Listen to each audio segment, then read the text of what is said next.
मित्रांनो, आपण सगळेच घरात एक साधा पण विचार करायला लावणारा अनुभव घेतो.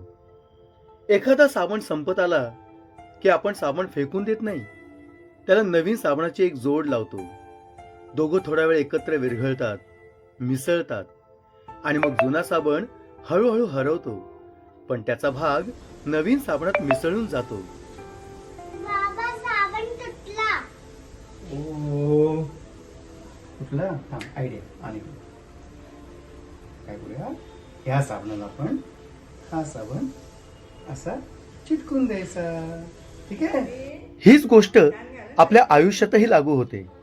जुनी पिढी म्हणजे सगळी अनुभवी मनं, जी काळाच्या प्रवाहात कित्येक अनुभव घेऊन उभी राहिलेली असते, अगदी दीपस्तंभासारखी. त्यांचं आयुष्य हे कष्टाचं, शिकवण्याचं आणि समर्पणाचं असतं. त्यांची शांत नजर, थोडी मूक व प्रेमळ साथ कोणत्याही संकटात उभं राहण्याची ताकद देऊ शकतात.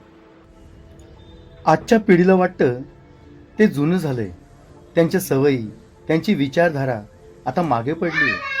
पण खरी सुंदरता त्यातच आहे.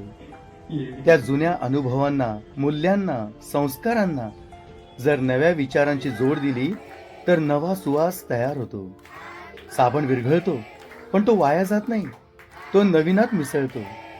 तशी जुनी पिढी हळूहळू मागे जाते, पण तिचा प्रभाव, तिचं ज्ञान, तिचं प्रेम पुढील पिढीच्या विचारात मिसळलेलं असतं. शेवटी एवढंच म्हणावंसं वाटतं, पिढ्यांना जोडणारी ही नात्यांची, साबणाची जोड अशीच गुळगुळीत, एकमेकांत मिसळलेली आणि टिकणारी असो.